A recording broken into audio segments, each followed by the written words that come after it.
Olá, uma ótima noite para você que acompanha a nossa programação. Seja muito bem-vindo a mais uma edição do programa Vejam Só. Um privilégio poder dividir esse momento com você que curte o programa, que interage, que participa da nossa construção. E hoje um daqueles temas que a nossa audiência gosta demais e eu tenho certeza que vai ser um debate enriquecedor, então fica ligadinho aí. Antes de apresentar nossos convidados, fica aqui meu perfil lá no Instagram, chega por lá. Mas uma plataforma para a gente poder interagir, conversar, repercutir aquilo que acontece aqui no Vejam Só. E eu deixo aqui o meu agradecimento a todo mundo que passa por lá. Obrigado, viu, pelo carinho, pelo suporte, pelas palavras de ânimo. É sempre muito bom interagir com vocês, tá bom? Deixa eu apresentar, então, os convidados de hoje para a gente poder começar a nossa conversa. Com muita alegria que nós recebemos novamente aqui nos nossos estúdios o pastor Aleph Lopes. Ele é ministro da Igreja Assembleia de Deus, Ministério do Belém. Graça e paz, meu irmão, uma ótima noite. Seja muito bem-vindo novamente ao Vejam Só. Que alegria, Zeca, cumprimentar toda a audiência do programa Vejam Só, toda a equipe. Cumprimentar aqui, obviamente, o maior programa de debate bíblico da televisão brasileira. Parabéns pela mediação. Cumprimentar aqui também o nosso querido amigo, reverendo Tiago Naruzzi. Que Deus abençoe abundantemente. Temos certeza que será um debate de alto nível. Sem dúvida, sem dúvida. Dois grandes intelectuais aqui. Nós vamos aprender bastante, vai ser benção. Antes, vou pedir só as referências da igreja. O irmão está lá na sede do Belém, né? Fala para quem nos assiste um pouquinho. Muito bem. Fazemos parte da Assembleia de Deus, Ministério do Belém, São Paulo, capital, Rua Doutor Fonco, número 140. Pastor presidente, pastor José Wellington Bezerra da Costa, vice-presidente e presidente da Convenção Geral de Ministros das Assembleias de Deus no Brasil, pastor José Wellington Júnior. Sem sombra de dúvida, será uma honra tê-lo conosco para a glória de Deus, Amém. Cantar hino da harpa e ouvir palavra de Deus. Você foi provocativo nessa aí, hein? Com umas músicas novas que tem rodado por aí, né? Mas isso é outro debate. Outro debate. Ó, para você que nos acompanha, a rede social do pastor Aleph já apareceu, então chega por lá para conhecer um pouquinho melhor, o Ministério do Irmão também, né? Tem muito material por lá. Quiser fazer um convite, é por lá também que o pessoal te acessa. Exatamente, convite para seminário, palestras, livros, curso online, etc. Então, ó, chega por lá que você vai conhecer um pouquinho de tudo que o nosso irmão faz também. E se tiver interesse, é só chegar lá na igreja lá também, que você vai encontrar com ele por lá também, tá bom? Obrigado, pastor, pelo carinho. E nós temos também o privilégio de receber na noite de hoje o reverendo Tiago Naruzzi. Ele que é ministro da Igreja Presbiteriana do Brasil. Graça e paz, meu irmão. Seja muito bem-vindo. Uma alegria recebê-lo novamente. Uma ótima noite. Zeca, muito obrigado pelo carinho, pelo convite da produção, né? É sempre uma grande alegria participar do programa. Já estava com saudade, fazia um tempinho que eu não vi, né? Rapaz, você fica enrolado com esse negócio de escrever tese. Agora acabou. De pegar diploma. Acabou, graças a Deus. É. Acabou do mestrado, até no né? meio do ano, né? Que você inventa um doutorado e se Deus por aí quiser, vai. né? A gente vai por esse caminho aí, né? Tem que estar ali imerso, né? Não tem jeito, né? A vida acadêmica, ela é boa, porque ela também nos humilha. Então, ela é muito bom, né? Muito bom para nossa caminhada. E você que gosta pouco, né, Tiago, de estudar, das leituras, do aprendizado, é um campo que vai bem, né? Na verdade, a gente diz que o estudo ele é algo interminável, né? Como você acha que encontrou uma beirinha do conhecimento, você se afoga novamente, aí você tem que voltar a essa natação constante, né? Sem dúvida. Que bom, é bom revê-lo. Tenho certeza que a gente vai aprender bastante, mas antes, vou pedir também as informações da igreja que o irmão pastoreia, para quem nos assiste, tiver interesse, fazer uma visita e conhecer um pouquinho do Ministério do Irmão também. Bom, vamos lá. Nós estamos ali no bairro do Alto da Lapa, né? Na rua Doutor José Elias, 67.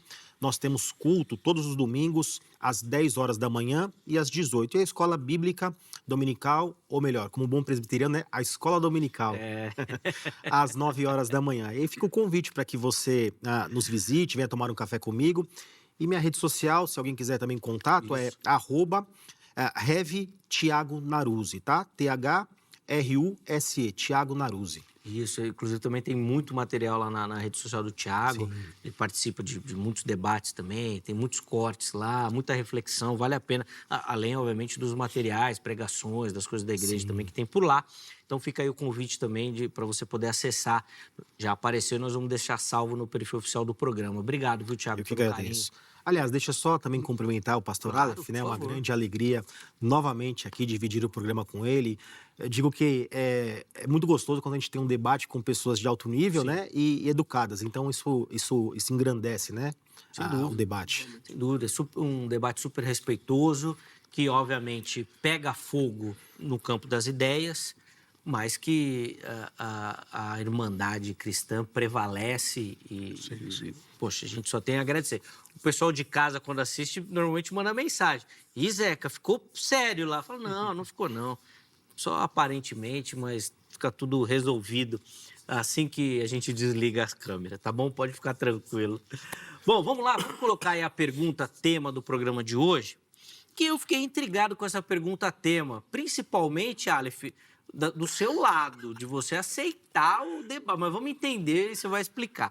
A pergunta tema é: Deus escolhe quem será salvo ou o homem tem livre arbítrio? Quando a produção falou, eu falei, mas o Aleph defende? Não, ele falou que vem e tal. Então, vou deixar você explicar. Responda a pergunta para a gente e já indicando, obviamente, a linha que você vai defender durante o programa, pastor, por favor. Perfeito. A princípio, pelo próprio tema, eu aceitei o debate para poder esclarecer o lado Arminiano, né? Porque a produção foi maldosa com os arminianos nessa pergunta aí. Mas eu estou orando porque a produção está muito calvinista, né? Pior que a produção não é calvinista, hein? Não? Não é. Tirando o apresentador, mas isso nem devia falar. Não. Mas a produção não é. Vai, vamos lá, Ale. Primeiro, nós precisamos compreender que o pensamento arminiano contribui para que a definição do livre-arbítrio, que é o que nada mais do que a livre escolha, após a queda está tolhido, manchado pelo pecado. Ou seja, a inclinação do homem sempre é para o mal. E a salvação começa em Deus, permanece em Deus e Deus a sustenta pelo decreto divino por Jesus Cristo. Dito isso, é importante que se diga que a volição, que a vontade humana, todos os seus anseios está contaminado pelo pecado. Mas é importante que se diga, para iniciarmos o debate, a definição dos conceitos relacionados dentro da teologia. Temos alguns conceitos, entre eles 3 conceitos. O primeiro, o livre-arbítrio compatibilista, vamos tratar a respeito da definição, a livre-agência tomista e o livre-arbítrio libertário, que é o que nós defendemos. Dentro da visão do livre-arbítrio compatibilista, nós compreendemos a visão, entre aspas, sobre a liberdade de agir conforme sua natureza, mesmo que determinada. Essa visão, obviamente, é a posição entre alguns calvinistas da relação tomista. E a livre-agência tomista se aplica basicamente ao homem que age voluntariamente, mas segundo sua natureza orientada ao bem por Deus. Essa visão é relacionada a Tomás de Aquino, 1224 a 1275. E a visão do livre-arbítrio libertário é a livre ou a liberdade genuína, ainda que, inclinado para o pecado, poder real de escolha entre alternativas, incluindo a rejeição da graça, e essa é a visão do arminianismo clássico. Dito isso, todo e qualquer pensamento relacionado à salvação começa em Deus, permanece em Deus, porém existe aquilo que nós conhecemos como sinergismo, que é 2 trabalhos, sim, conjunto e ergon trabalho, trabalho e conjunto. Deus providenciando a salvação e o homem respondendo, restaurado pela graça preveniente. E eu quero encerrar agora, para não monopolizar o tempo, que também temos que ouvir o nosso querido reverendo Tiago Naruzzi, dentro dessa visão, já para desmistificar que o arminianismo não prega que o homem pode salvar a si mesmo. Pelo contrário, a salvação é em Deus, permanece em Deus e Deus a sustenta por Cristo. O que acontece é uma restauração do arbítrio, né? Isso. Libertário, a graça. Como liberta para poder confessar a Jesus como Senhor. Perfeito. Não sei se eu me fiz entender. Pelo menos comigo foi, né? Depois Glória a pode Deus. colocar até uma enquete, mas eu acho que ficou bem claro essa questão Muito obrigado. do posicionamento arminiano, que é o que eu costumo dizer, né, pastor Aleph? A gente tem, assim como tem no calvinismo também, um arminiano clássico, né, ou acadêmico, mas que às vezes no chão da igreja, assim, no público leigo, não chega, né? E no calvinismo é a mesma coisa. A gente tem o calvinismo acadêmico, né, dos pastores, reverendos que passam por aqui, mas às vezes o povo da igreja não tem essa mesma visão, né? Então, às vezes você chega numa igreja presbiteriana e fala assim, Deus escolhe quem vai ser salvo na sua soberania. Tem muita gente que torce o nariz. Ué, É isso? Então, sim. é natural. Então, a explicação do irmão é providencial. Mas vamos lá, Tiago. Quero te ouvir também e entender, ainda que a gente já imagine, como é que o irmão responde a nossa Eu pergunta. estava ficando feliz com a resposta do pastor Aleph, Tá porque muito bem, né? ele estava tangenciando ali, né? Próximo ao que a gente defende, aí depois ele cruzou para Depois eu me dizer, né? Mas Ele brincadeiras foi à maldoso, parte, te né? desviou, é maldoso, né? Vai lá, Tiago. Obviamente, a gente vai defender aqui que a salvação ela é o resultado da eleição soberana de Deus. E por quê? Porque nós entendemos que o homem, no seu atual estado, né, o estado de queda, ele não possui condições espirituais alguma para iniciar, seja pelo livre-arbítrio ou até mesmo pela graça preveniente, que é um dos aspectos defendidos pelo arminianismo, né, de iniciar a sua conversão. E eu tentarei fazer isso. Hoje eu vou tentar seguir uma linha um pouquinho diferente. Geralmente a gente embate as ideias, mas hoje o meu alvo aqui é atingir os espectadores, né? Por quê? Porque talvez existem pessoas ali que, por uma má compreensão daquilo que nós defendemos, não conseguem crer na nossa posição. Eu vou tentar trabalhar de uma forma muito mais popular, né? Obviamente, dependendo de como o debate correr, né? Então, eu vou trabalhar por 3 vias. Obviamente, 4 vias. Eu vou tentar primeiro definir o que nós entendemos e o que não é o livre-arbítrio. Depois, por uma via antropológica, ou seja, procurando à luz das escrituras, tentar decifrar ou entender o que a Bíblia diz ser o homem, como o homem é após a queda, né? Ou seja, um homem morto. O que isso significa? Uma via soteriológica também, ou seja, como é que a Bíblia apresenta a ordem da salvação? Qual é o primeiro ato, né? Nesse processo de salvação? Sim. E, por fim, eu posso chamá-lo de via teológica, eu quero entender como é que Deus trabalha a ideia da responsabilidade do decreto, se uma coisa anula a outra, né? Porque não necessariamente, se não anular, nós precisamos de, por exemplo, aquilo que se diz de um livre-arbítrio libertário, né? Como sendo necessário para que o homem seja responsável. Não, basta que ele tenha uma responsabilidade compatível, não precisa ser absoluta, para que ele seja responsabilizado diante de Deus, né? Então, eu não sei se eu tenho tempo, eu posso começar a trabalhar ou vamos... Deixa eu colocar a enquete, aí o Aleph também já coloca as definições dele, e aí você vai nos pormenores, inclusive... Você falou até daquilo que acontece primeiro. Recentemente, a gente teve um debate aqui sobre regeneração ou arrependimento. Certo. O que vem primeiro também. Depois você pode entrar no nosso canal do YouTube. Né? Quê? Ouro dos salutes. Para a gente poder entender um pouquinho aí. Bom, deixa eu abrir a enquete que você encontra lá no nosso perfil do Instagram, no @programa Vejam Só, porque eu quero saber também a sua opinião, saber como você pensa e, obviamente, como você responde a nossa pergunta aqui, tá bom?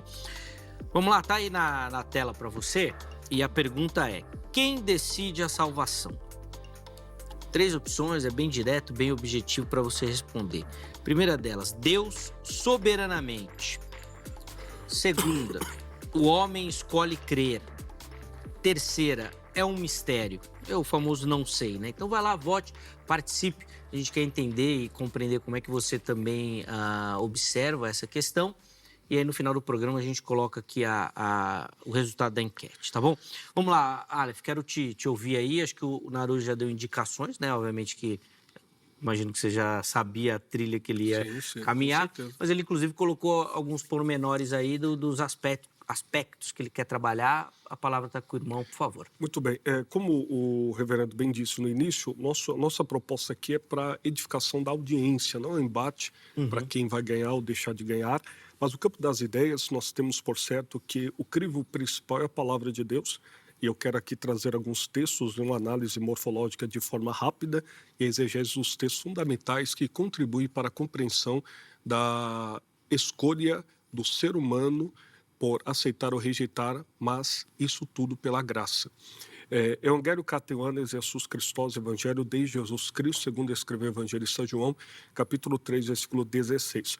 O texto grego aqui é demasiado, mas eu quero só ressaltar 3 expressões aqui. To kosmon, pans e hopis teu. A expressão to kosmon é o artigo mais substantivo acusativo masculino singular, que traz a respeito da expressão o mundo, sem qualificação restritiva, que obviamente o calvinismo vai interpretar como o mundo dos eleitos. A segunda questão aqui é pans, que é o adjetivo nominal masculino singular, que trata a respeito de todo ou qualquer um. A universalidade distributiva, não a questão da salvação universalista, que é uma heresia. E a hopis teu, que é o artigo mais o particípio presente ativo nominal, que é masculino singular, que é o que crê, o que está crendo. Tanto é que Bill Wallace, que é um lexicólogo calvinista, ele compreende que é aquele que continuamente crê. Então, naturalmente, a expressão cosmo aqui no texto joanino aparece cerca de 78 vezes. O contexto aplicado para a salvação relacionado não aos eleitos espalhados pelo mundo, mas essa leitura é exegética e contextualmente insustentável aqui. Por quê? João 3,16 emprega: Deus não enviou o Filho para condenar o mundo. Se o mundo é eleitos, Deus jamais condenaria os eleitos. De qualquer forma, a declaração seria trivial.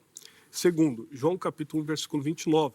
O Cordeiro de Deus que tira o pecado do mundo. Restrição a eleitos tornaria a expiação particular, já no prólogo de João, forçando o texto. E 1 João capítulo 2, versículo 2, que é o texto clássico, ele é a propiciação pelos nossos pecados, não somente pelos nossos, mas também pelos de todo mundo. A distinção nossos e versus todo mundo colapsa se ambos significam os eleitos. E depois podemos trabalhar a expressão pans hopisteu, que é o particípio presente que indica crença contínua e pessoal. Dito isso, naturalmente, o livre-arbítrio libertário liberta o ser humano da ação pecaminosa no sentido da salvação, restaurado pela ação do Espírito Santo, porque nenhum ser humano pode, de forma definitiva, escolher a Deus sem Deus ir primeiro até o homem. Sim, e um aspecto interessante dos textos colocados, para todos, né? Que é um outro aspecto para importante. Para todos e não para todes. É sempre bom frisar. Ai, Aleph. Você viu, já é a segunda, já que ele já dá uma provocada. Não só no debate aqui, mas no debate geral, né? Vamos lá, Thiago, por favor. Vamos lá. Eu vou só trazer uma observação para os espectadores, porque o pastor Aleph trabalhou a questão não só do pans, que vem do pantas, que também pode ser traduzido por muitos, mas a própria ideia do cosmos, né? Ou seja, de mundo. Quando a gente vai para o próprio texto, ou do próprio autor, né? Aqui, João, mundo, ele não carrega apenas uma única definição ou uma única ideia. Por exemplo, quando você vai para João, o próprio texto, João 15, 18, o texto diz: se o mundo vos odeia, sabei que primeiro do que a vós outros me odiou a mim. Pergunto, o mundo aqui é a totalidade dos seres viventes? Porque eu acho que não, eu não odeio Jesus Cristo, você odeia Jesus Cristo? Então perceba que mundo não significa universalidade de pessoas. Então, nesse sentido, para João 3,16, também não significa que Deus amou a universalidade das pessoas, tá? Quando a gente vai para a primeira carta de João, capítulo 2, versículos 15 e 16, o texto diz: não ameis o mundo, nem as coisas que há no mundo. Opa, não posso amar o meu irmão, que segundo a concepção contrária, o mundo significa a totalidade de pessoas. Perceba que esta argumentação, ao meu ver, ela não se sustenta. Só para finalizar essa questão de mundo, o próprio texto de João, no seu Evangelho, capítulo 1, versículo 10, diz: o verbo estava no mundo. O mundo foi feito por intermédio dele, mas o mundo não o conheceu. Ué, se o mundo significa sempre a totalidade de pessoas, como é que nós respondemos esse texto? Então, perceba que a ideia de cosmos como sendo uma única possibilidade de conceituação, ela não se sustenta, tá? Então, o que é o mundo ali? O mundo, no que diz respeito à abrangência geográfica, mas não à universalidade de pessoas. Mas, voltando para a minha argumentação inicial, a primeira coisa que a gente precisa entender é o que significa livre-arbítrio, tá? Recorrendo ao termo, arbítrio nada mais é do que vontade. O que se discute dentro da história da igreja, da onde nasce essa vontade? Se do intelecto, da razão, das volições, não vou entrar nesse campo nesse momento. Mas a primeira coisa é, nós temos vontade? Claro que temos. A pergunta é, essa vontade é livre? E quando eu digo livre, para que as pessoas também não entendam, porque existe uma falsa acusação, eu quero hoje contrapô-la do maniqueísmo, a coerção que nós sofremos não é externa, ela é interna, da nossa natureza. Então perceba, nós temos vontade? Temos, mas ela é livre de alguma coisa chamada pecado ou inclinação ou escravidão a esses novos desejos? Não. Então perceba, nós não somos robôs, não existe um fatalismo no calvinismo, porque existem causas secundárias. Eu falo que eu vou falar simples, mas é difícil, né? A discussão ela é abstrata. Mas deixa eu tentar trazer uma analogia. Se eu perguntasse assim, o leão é livre? Sim, né? Ele tem vontade. Sim. Mas eu pergunto, por que ele não come capim? Sendo que, primariamente ou originariamente, ele não comia carne?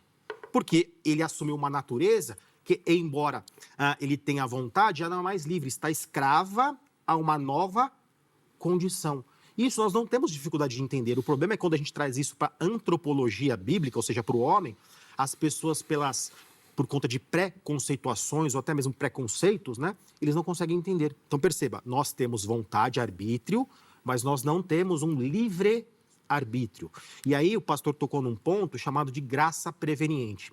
E aí eu já faço uma pergunta retórica, né, porque eu sei que essa é a posição, pelo menos, da grande parte dos arminianos, que o que possibilita que o homem tenha o livre-arbítrio libertário é a graça que restaura o arbítrio. Aí eu pergunto, essa graça preveniente, ela é imposta ou disposta? Ela é impregnada ao homem, que ele não tem condições de rejeitar a graça preveniente, ou ele pode rejeitar a graça preveniente? Essa é a minha pergunta para a gente começar a pensar nas implicações da teologia arminiana. E aí, pastor, quer responder? Pergunta retórica. Não, ficou no ar, se quiser responder, senão ele depois já sabe a resposta, né? Sim. Mas ele deixou aí para Eu você. acho que é Como é que importante- você vê com uma novidade, né? Eu acho que é importante responder por causa da audiência. Perfeito, perfeito. O que nós entendemos? Eu também queria responder outras questões. não sei Fica se à o tempo vontade, fica à vontade. permite, que, de fato, a gente tenta ser mais simples nas palavras, mas É difícil, o fica ambiente tranquilo. não permite, É né? difícil, O debate difícil. parece assim, mas não é. Não é. Né? A princípio, nós queremos responder à questão da vontade do ser humano. A vontade do ser humano, ela é inclinada para o pecado desde a queda. Isso significa dizer no seu sentimento, pensamentos, intenções no sentido geral, na sua integralidade, na sua holística, pensamento holístico geral, corpo, alma, espírito no sentido geral. Agora, nós temos por certo que a analogia que o reverendo Naruzzi falou, que é muito bem colocada, que é a respeito do leão. O leão, ele tem liberdade, sim, mas ele pode comer capim, a natureza dele não o permite. Interessante. Dentro dessa visão, e também aproveitando essa analogia, nós precisamos compreender que dentro do arminianismo, Deus, ele determina muita coisa, mas não todas as coisas. Por Isso exemplo, já é uma novidade para mim. não, é assim, para quem estuda de É uma fato... novidade boa, desculpa Sim, interromper. sim. Por exemplo, não tem uma lógica escriturística para falarmos que nós determinamos a família em que nós nascemos. Não tem como determinar o dia da nossa própria morte. Isso já é uma pré-determinação divina por causa da escolha do ser humano. Certo, a inclinado- escolha do homem não determinaria a família dele, né? Com óbvio. certeza. de Nem a forma- data da nem a data morte. do seu nascimento Seria e algo já muito menos da morte. determinado por Deus. Exato, a escolha de Deus para isso. Mas dentro do campo da salvação, nós temos alguns textos que nos permitem pensar de forma assertiva de que o ser humano ele possui esta condição de aceitar ou rejeitar. Por quê? Se nós pegarmos o determinismo exaustivo monergista, naquele grande dia, no juízo final, o ser humano não poderá, de forma alguma, estar diante de Deus condenado pela sua própria ação pecaminosa. Dito isso, nós precisamos entender que se Deus determinou que um homem pecasse, e ele pecando, não poderia fazer nada diferente, naquele grande dia, como já dizia um amigo meu, Caim vai dizer, eu sou um bom servo fiel, porque eu só fiz aquilo que o Senhor determinou que eu fizesse, e nada do que eu fizesse poderia fazer algo novo. Dito isso, o segundo texto que eu queria trabalhar aqui, se ainda temos tempo, Sim, pode segunda falar. de Pedro, capítulo 3, versículo 9. A vontade universal de salvação é genuína. Dito isso, nós temos aqui a expressão relacionada ao querer, desejar, que é a vontade deliberada, da forma da expressão bulomenos, que é o particípio presente médio nominativo masculino singular de bulomai, que significa dizer vontade deliberada, da parte de Deus para a salvação de toda a humanidade. E segundo a expressão tinas apodlestai, que é aqui mais o auristo infinitivo passivo, que alguns pereça. A vontade de Deus não é que alguns pereçam. Pantas horesai, que é o acusativo auristo infinitivo ativo, que todos cheguem ao arrependimento. Pergunta, se essa palavra que nós estamos advogando é inspirada por Deus, e Deus naturalmente quer que todos cheguem ao arrependimento, pergunta retórica, Deus chegou a todos se arrependeram? Não. Então, naturalmente, a soberania de Deus foi falida aqui? De forma alguma.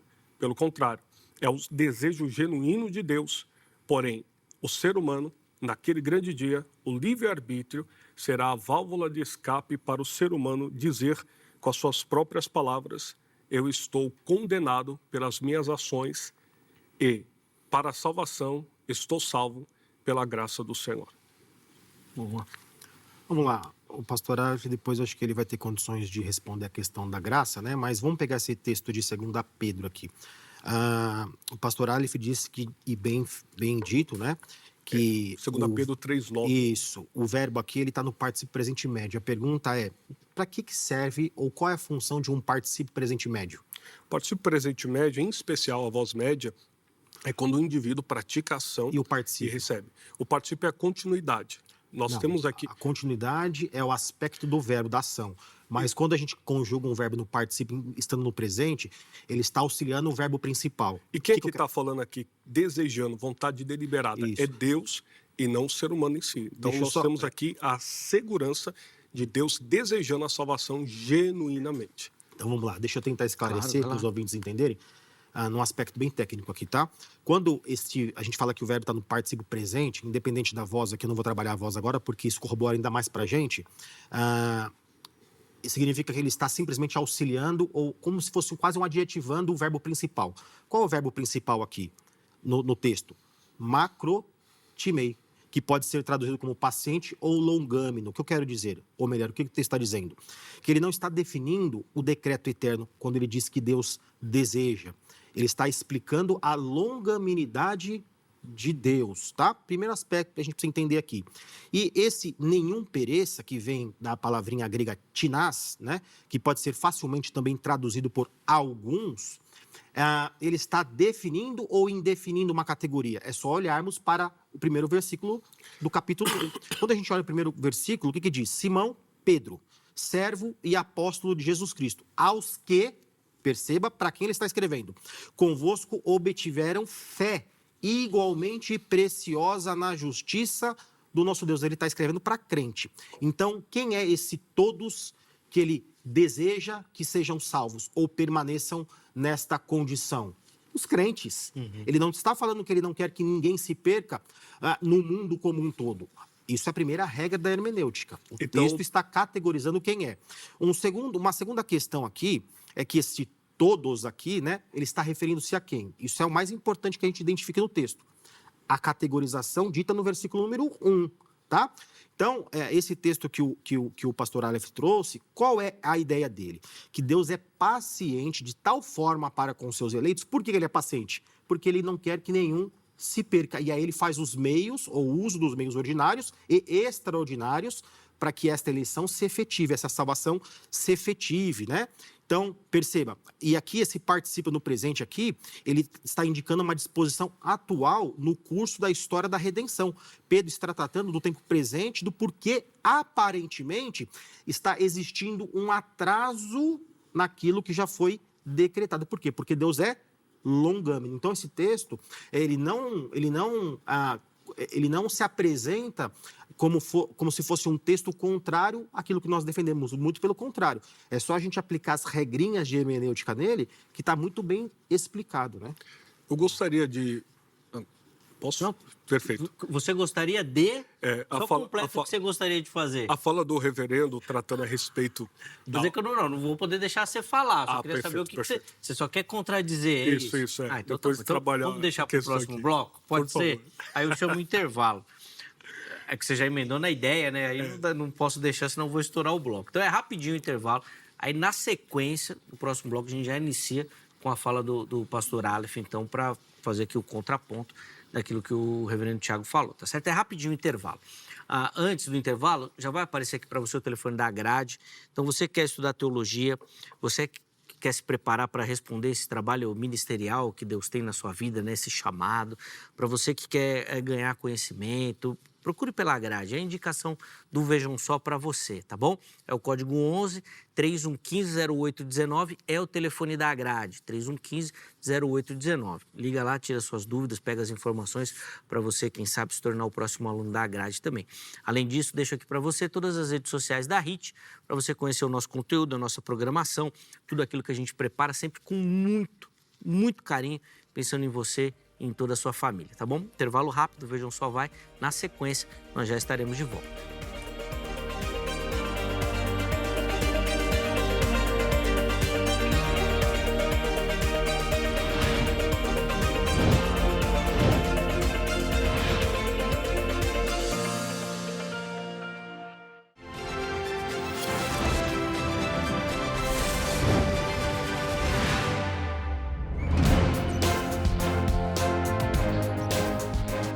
Muito bom, já estamos de volta com o Vejam Só, intervalo rapidinho aí, hoje falando sobre essa questão da salvação, né, da escolha de Deus soberanamente, da participação do homem, do livre-arbítrio, como isso funciona. E o primeiro bloco aí foi de muito conhecimento, nossos convidados conseguindo explorar bem e colocar de forma bem didática as ideias que eles defendem. Mas a gente finalizou o primeiro bloco com o pastor Aleph querendo falar e eu não deixei. Mas agora eu vou deixar, com calma e tranquilidade, para poder explicar. O senhor está muito imparcial hoje, né? Que isso, só precisava chamar um intervalo, só isso. Mas vamos lá, pastor Aleph, por favor. Que alegria, maravilha. Dentro do argumento que o reverendo Tiago Naruzzi usou para contrapor a visão que eu apresentei do segundo texto, 2 de Pedro, capítulo 3, versículo 9, o senhor ratificou que está falando para os eleitos, para os crentes, correto? Então, disse que o versículo de número 1 está categorizando a quem ele escreve. Progressão eu não posso escrever, por exemplo, para o João, pensando na Maria, né? O texto está dizendo que ele está escrevendo lá no versículo 1 a um grupo de pessoas, aí, na sua aqueles fala, que receberam a fé. Do meio para o final, o senhor havia dito que o pensamento de Pedro é para que os crentes não se percam ali, correto? Não necessariamente não se percam, né? Que o senhor usou. Porque assim, um dos meios, então, assim onde o pastor quer chegar, a gente não crê na possibilidade de perda de salvação. Sim. É porque assim, quando o senhor diz isso, o senhor contrapõe o próprio argumento relacionado ao calvinismo. Por quê? Se existe a possibilidade de perda em Pedro dizendo isso, é um contraponto que é caro aos calvinistas nesse sentido. E qual é o argumento decisivo? Não sei se o senhor compreendeu o que eu havia dito. Perfeitamente. Você está querendo me levar num... Não, jamais. Mas eu consigo responder.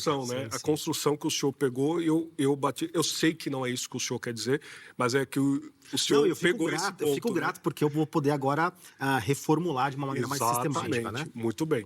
O argumento decisivo, Deus não quer. A expressão bulomenos, que nenhum, tinas, qualquer um, pereça, mas que todos pantas cheguem ao arrependimento. O calvinismo de dupla predestinação afirma que Deus decretou a reprovação de alguns, mas aqui Pedro diz que Deus não quer que nenhum pereça. O contexto é a resposta calvinista aqui é pantas, todos os eleitos. Problema, isso torna o versículo uma tautologia. Deus não quer que nenhum eleito pereça e quer que todos os eleitos se arrependam. Afirmação trivialmente óbvia. O contexto exige sentido mais amplo. Por quê? A expressão bulomai é a palavra mais forte de volição em grego, que designa vontade deliberada e intencional, não mero desejo fraco. Deus intencionalmente deseja a salvação de todos. Outro texto, porque é um debate bíblico, primeira epístola do apóstolo Paulo ao jovem pastor de Éfeso, Timóteo, capítulo 2, versículo 4. Deus quer que todos sejam salvos. A expressão aqui é pantas antropos, acusativo masculino plural, todos os homens, toda a humanidade, não classificações ou classes, reis, sacerdotes, príncipes, servos, escravos, todos genuinamente. Aqui é a vontade, em grego tele, que é o presente indicativo ativo da terceira pessoa do singular, que é telo, relacionado, que é o desejo, vontade presente contínua. E a expressão sotenai, que é ser salvos. Então, naturalmente, Paulo usa pantas antropos, não tinas, alguns. Não tus, eclectos, os eleitos, mas todos os seres humanos. Então, vez ou outra, obviamente, nós vamos entrar na questão relacionada à salvação, porque é caro para nós a compreensão de um Deus que, sem levar em conta nada, muito menos a sua própria graça que restaura o pecador a confessar ao Senhor como Salvador, condenar o indivíduo ao inferno, sendo o determinismo exaustivo monergista. Naturalmente, nós temos por certo que Deus, ele providenciou em Cristo Jesus a salvação pela ação do Espírito Santo para a glória do mesmo. Romanos 11:36. Porque dele, por ele, para ele são todas as coisas, glória, pois, a ele eternamente. Porque dele origem, por ele processo, para ele destino. Boa. Vamos lá, reverendo. E aqui eu só quero dizer que eu não quero, como é que fala, um ad hominem de forma alguma, é só campo das ideias dentro do contexto. Nós já nos conhecemos, fique tranquilo, pastor. Que legal, obrigado. Então, essa pergunta que o pastor Ali fez não há problema algum e eu fico grato por quê? Quais são os meios pelos quais, ordinários, Deus nos mantém perseverando? Porque o meio extraordinário é pela ação do Espírito. E os ordinários? Pela admoestação. Não peques, santifique-se, senão. O próprio contexto da aliança em Deuteronômio 28 e 29. Qual é lá o contexto da aliança? Se vocês me obedecerem, terão isso. Se vocês me desobedecerem, então não é isso. Então Pedro, com uma mentalidade bíblica... Ali não é livre-arbítrio. Não, pelo contrário. Por quê? Pense o seguinte, pastor. Eu digo ao senhor, não ouça música alta, porque se você ouvir, você vai ficar surdo. Eu dei uma ordem. Você me desobedeceu e ouviu uma música alta e ficou surdo. O fato de você ficar incapaz de me ouvir não me isenta do direito de dizer o que você deve fazer ou não. Sim. Essa é a lógica calvinista. Deus disse, não coma. O homem comeu. O fato do homem comer e se tornar incapaz de obedecê-lo não isenta a responsabilidade, ou melhor, o direito de Deus continuar dando imperativos a esse homem. E aí eu entro na graça preveniente, tá? Claro. Porque para mim é o grande tendão de Aquiles do arminianismo. Por quê? Porque se eu pergunto, eu vou insistir nessa pergunta, né? Nem consegui trabalhar aqui naquilo que eu preparei. A graça preveniente é a que restaura esta liberdade da vontade. Eu pergunto, ela é imposta obrigatoriamente ao homem ou ela é ofertada? Se eles disserem que é imposta, eles caíram no calvinismo. Por quê? Porque é incondicional uma resposta. Deus introjeta uma nova disposição, aquilo que nós chamamos de regeneração. Se ele diz que ela é simplesmente ofertada, a minha pergunta é o seguinte, que a grande maioria diz que ela é só ofertada. Com base em que, se ele está impossibilitado de dizer sim ou não, ele aceita ou rejeita. É um grande tendão de Aquiles. Eles, se levarem às últimas consequências, cairão inevitavelmente no sistema calvinista. E, valendo-se da lógica, né, já que me foi provocado no bom sentido a questão da lógica, pense o seguinte, usando a questão do todos. Se Deus, de fato, deseja salvar a todos os homens, sem exceção, como afirmado aqui no texto de 1 Timóteo, e Deus é onipotente, ou seja, pode fazer isso, então todos os homens seriam salvos, porque Deus não pode contrariar o seu desejo. Mas nós sabemos que nem todos os homens são salvos. Podemos ver aqui. Qual é a conclusão mais primária que nós chegamos aqui? Que todos aqui em 1 Timóteo não pode se referir a cada um dos indivíduos, porque senão Deus seria não onipotente ou seu desejo contraria a sua própria essência. Logo, qual é a maior conclusão? Que o todos aqui se refere àquilo que está no versículo de número 1, a quem Pedro destina a sua carta. Me perdoe ser pedante, mas é uma pergunta um tanto sincera. O senhor subscreve basicamente tudo que Calvino diz nas Institutas? Lá vem a pegadinha. Eu prefiro que você me pergunte especificamente qual o ponto que o senhor está curioso. Então, naturalmente, a resposta... Foi rápido, rapaz, vai. A resposta é que o senhor não subscreve. Não, depende. Pode me perguntar. Eu quero saber por quê. Porque fica muito aberto para os ouvintes. Também, né? Mas se você quer saber se eu subscrevo, por exemplo, a dupla predestinação? Essa é a sua curiosidade? Não, dupla predestinação é o básico nesse sentido. Por exemplo, Calvino... É o básico. Não, é que eu quero entender a pergunta relacionada ao tema, é o básico no sentido que eu já sei que ele, de fato, advoga. Entende? Você advoga? Sim, com certeza. Para mim, a queda... Pensa o seguinte, o Cordeiro foi morto antes da fundação do mundo. Agora eu vou apertar, então, já que o pastor está querendo me apertar. Não, de forma alguma. Se... Imagina. Vamos lá. Eu posso concluir só a minha fala da pergunta que estava no meu tempo? Mas guarda a pergunta aí. O senhor pode guardar essa aí. Vai, Alex. Porque a minha pergunta recai sobre o pensamento calvinista, que é a defesa assertiva dos calvinistas relacionado ao calvinismo. As Institutas de Calvino, 536. Porque Calvino, as Institutas, os senhores podem procurar, só me falta a fonte aqui, até posso procurar e lhe dar, mas ele ratifica que nenhuma ação do ser humano pode estar fora do determinismo de Deus, nem os seus pensamentos. Se essa é a sua pergunta, eu Aí o subscrevo. contexto vai nos apresentar que ele declara que é um terrível decreto. Isso. Perfeito? Eu estou Se não errado? me engano, no livro 2. Eu tenho essa Muito fonte bem. aqui, eu posso te dar. Legal. Não, eu entendo a fonte só para o irmão compreender a honestidade aonde nós queremos chegar. Se Calvino ratifica isso, toda a ação do ser humano é um determinismo de Deus e ele não pode fazer nada de forma contrária, recai a questão da primeira causa. Se a segunda causa, ela propriamente é influenciada pela primeira causa, Está num caminho perigoso. Deus vai tratar dessa questão do determinismo com o ser humano. O ser humano, no final, não vai poder ser culpado da sua própria ação, queridos. Por quê? Porque Deus determinou que ele fizesse tal ação. E o compatibilismo aqui recai na visão tomista, correto? Dentro desse pensamento, porém não resolve a questão, Zeca, pelo fato do determinismo ser, de fato, como ele falou, o tendão de Aquiles para o arminianismo, o determinismo é o tendão de Aquiles para o calvinismo, porque o homem não pode responder moralmente diante de Deus se Deus decretou que ele fizesse o pecado ou cometesse o pecado. Vamos lá. Por favor. Vamos lá, então. Moralmente, o homem sempre será. Ele não precisa de uma responsabilidade absoluta. Se para que Deus ele seja determinou, é uma causa lógica, pastor. Não, pastor, deixa eu só concluir. Por favor, Ó, me perdoe. Se ele tem uma responsabilidade compatível com a sua nova identidade que foi assumida por si, ele já é responsável. Agora, vamos lá. O senhor caminhou por um... Eu não acredito que o senhor pense isso, mas a sua fala está te levando para uma teologia aberta.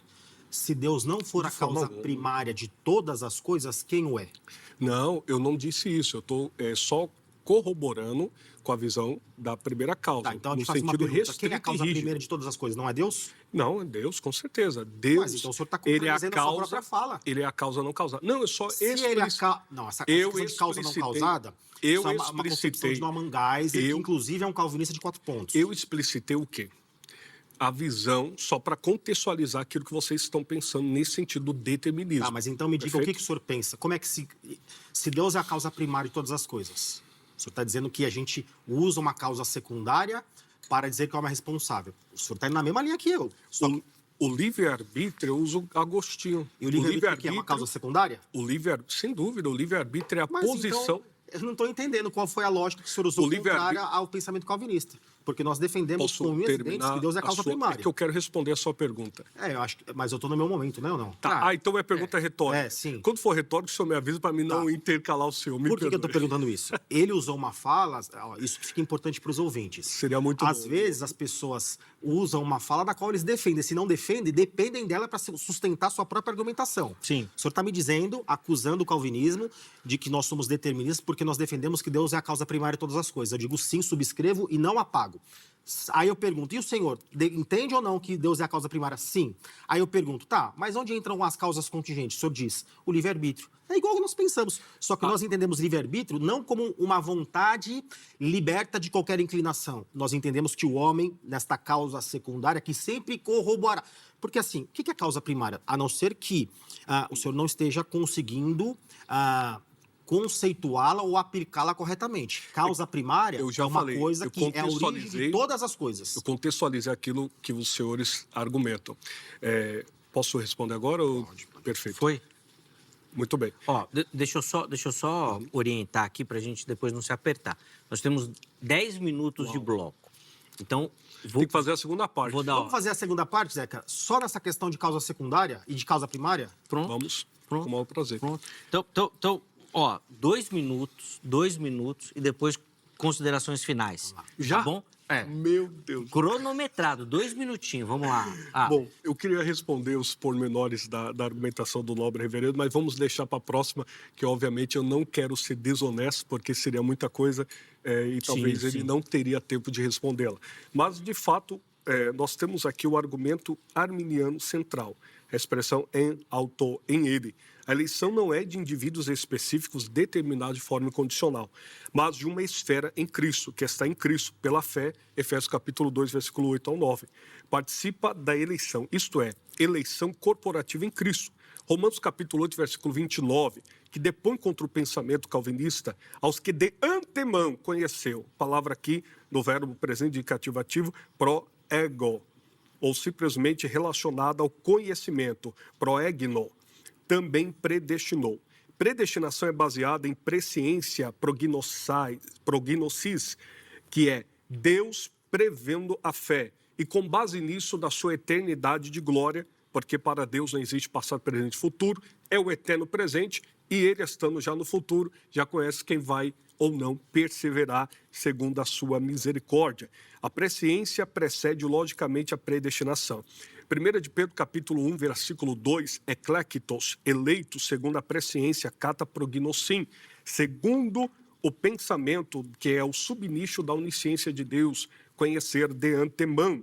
A mesma estrutura, eleição fundamentada e presciência da resposta da fé. Para encerrar, A eleição por favor. condicional arminiana, Deus elegeu antes da fundação do mundo, salvar todo aquele que creria em Jesus Cristo, Romanos 8, 29, 1 de Pedro 1, 2. A eleição de indivíduos é condicionada à fé prevista por Deus no seu decreto, não um decreto incondicional que determina quem vai crer e quem ele vai rejeitar, que é a dupla predestinação condenada no Concílio de Orange, 526, 529. Depois a gente volta para fazer uma conclusão bem curtinha também. Vamos lá, Tiago, 2 minutinhos aí. Vamos lá. Meus irmãos, cuidado com essa fala de presciência, como se Deus apenas previsse o futuro, porque se Deus previu, a pergunta é, quem criou o futuro? Mas Se não Deus- foi isso acho que eu que já- falei, o Acho que é a reverendo. segunda vez que você fala algo do tipo aqui no programa. Ó, já se mesmo. Deus não está, o Mas a futuro minha é apenas conhecido, não decretado, nós estamos numa teologia aberta. Reverendo, Não tô me dizendo que foi a perdoe, fala do mas pastor, eu mas falei desde o início, o eterno presente de Deus. Tá, ok, mas ele criou o tempo e Por espaço. favor. O senhor está abstraindo para a metafísica. Nós estamos discutindo questões não só metafísicas, mas do tempo e do espaço. Mas o senhor me entendeu, por Sim, favor. por mas eu favor. quero levar os ouvintes a uma reflexão de que algumas falas carregam consigo consequências. E uma das consequências de uma previsibilidade ou de uma pré-ciência é que Deus não estava no futuro, ele é apenas um espectador. Se ele não estava no forma futuro, alguma. ele não criou o tempo nem o espaço. Primeiro ponto, né? Conhecer de antemão seria o quê, então? Mas a gente pode discutir isso, né? Pode também. Dá para colocar já no... fazer um outro debate. Vamos delimitar os temas assim, 2 temas, e acho que fica até mais produtivo, né? Sim, pra sim, gente- Muito bom, muito bom. Então vamos lá, só para a gente encerrar a fala. A Bíblia é categórica em dizer que o homem está morto, incapaz e totalmente inclinado, né? Temos aqui o texto de Concordamos. Romanos 8, Romanos 3, 1 Coríntios 2, Efésios 2. Só um só aqui, ó. Como está escrito, não há um justo, nenhum sequer, não há quem entenda, compreenda, não há quem busque a Deus. Aí eles vão dizer que precisa da graça preveniente, é aquele imbróglio que eu coloquei. Se ela é disposta, com base em que ele rejeita ou aceita. Ponto. Segundo a fé.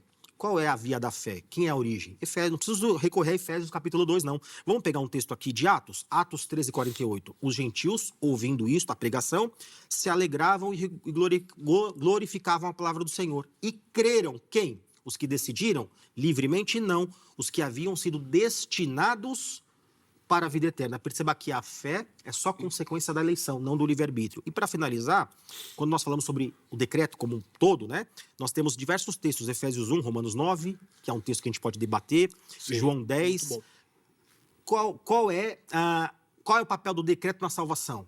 Ele é secundário? Não, ele é fundamental, ele é primário. Efésios 3, bendito Deus e Pai, texto conhecido, né? Que vai dizer que ele nos predestinou em amor. Então perceba que não faz nenhuma menção de que o homem participe desse processo chamado Ordo Salutis. Então eu vou concluir aqui, mas eu gostaria, assim, carinhosamente, de a gente debater esses 2 temas, né? Proposto por quê? Porque a gente consegue afunilar no tema e não abrir tanto o leque, né? Muito bem. E com mais tempo, né? Sim. Estou anotando aqui para depois não perder aí os temas. Mas, ó, 1 minutinho e meio para as considerações finais e tchau. Vamos lá. Perfeito. Primeiramente, agradecer mais uma vez a equipe do programa Vejam Só, ao querido Zeca, que Deus abençoe abundantemente de uma pastor, maneira obrigado. especial, ao reverendo Tiago Naruzzi, uma honra poder debatê-lo com o senhor. E sem sombra de dúvidas, a conclusão é a defesa arminiana do livre-arbítrio libertário e da eleição condicional. Em 4 aspectos, 5, melhor dizendo, fundamentais, que é o exegético, morfológico, teológico, histórico e filosófico. Exegético, porque os textos de escopo universal, João capítulo 3, versículo 16, 1 Timóteo capítulo 2, versículo 4, 2 de Pedro 3, 9, 1 de João capítulo 2, versículo 2, são claros, numerosos, distribuídos no Berit Hadashah, o Novo Testamento.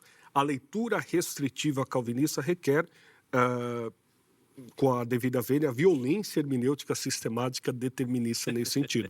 E segundo, a morfologia do texto, em Romanos 8, 29, 1 de Pedro capítulo 1, versículo 2, que estabelece a presciência antes da predestinação.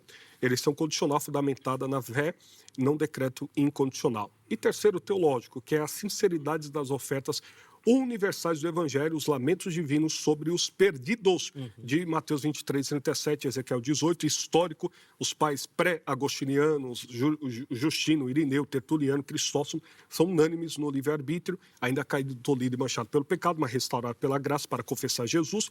E filosófico, o modelo tomista, por mais refinado que seja, preserva espontaneidade, mas não alternatividade. Encerro, porque certamente a visão arminiana, ela enobrece a graça de Deus sem faturar, sem perder a soberania de Deus, e também a questão do livre-arbítrio, tolhido e manchado pelo pecado, que é a moral para responder no sentido relacionado à própria condenação do indivíduo. Então, naquele grande dia, saberemos, sem sombra de dúvidas, que o ser humano foi para o inferno por livre e espontânea vontade, não por decreto de Deus, que isso é terrível e não está na Bíblia. Uau. Vamos lá, Naruz, 2 minutinhos aí também. Eu fiquei até cansado de ouvir as referências. O pastor tem bastante referência. Né? Precisa ser rápido. E eu peço perdão de falar rápido. Não, mas tem que ser. Né? Se não falar rápido, não dá tempo. Tem que correr. Vamos lá, Naruz. Então, vamos lá. Vou ser bem sucinto, né? Vou tentar aproveitar ao máximo aqui o meu tempo.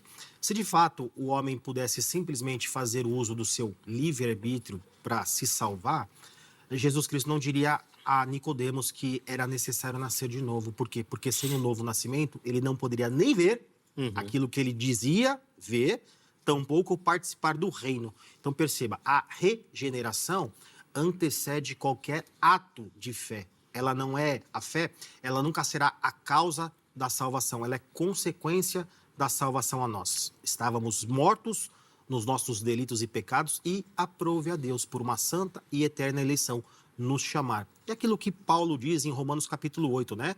O processo da salvação, aquele Deus que elegeu, ele nos chama, ele nos justifica e ele nos leva ao último estágio, que é o processo de glorificação.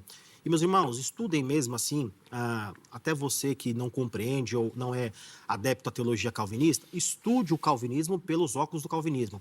Porque talvez, foi assim que eu me acheguei ao calvinismo.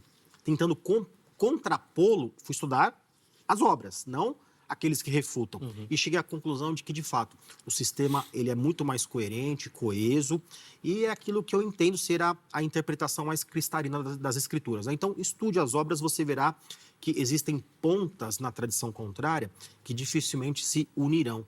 Né? Elas precisarão de uma sistematização daquilo que muitas vezes nos acusam para sustentar. Mas que Deus te abençoe. Amém. Obrigado, Naruso, pelo carinho.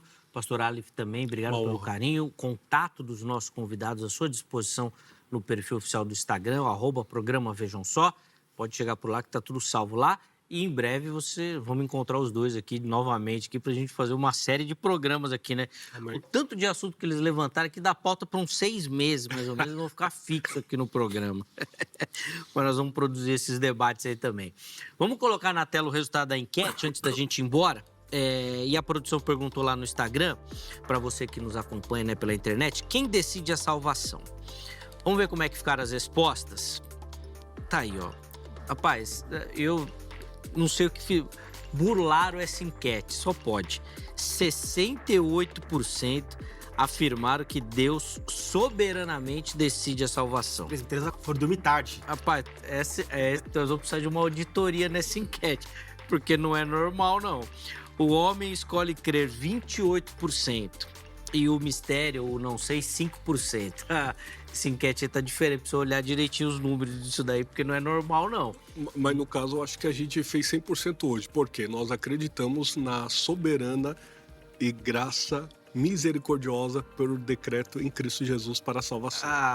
Ou seja, o ser humano, ele de fato responde, mas auxiliado pela graça. É Deus. É. Eu vou ter que trabalhar essa questão Tá aí, bom, pode dessas ser. enquetes, porque tá complicado.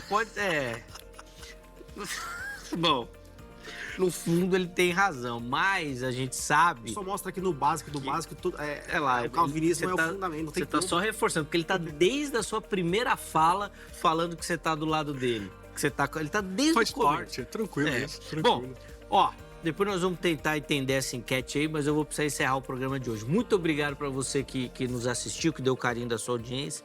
A edição de hoje fica por aqui. Amanhã, se Deus permitir, nós estaremos de volta com mais um Vejam Só. Um forte abraço e até a próxima.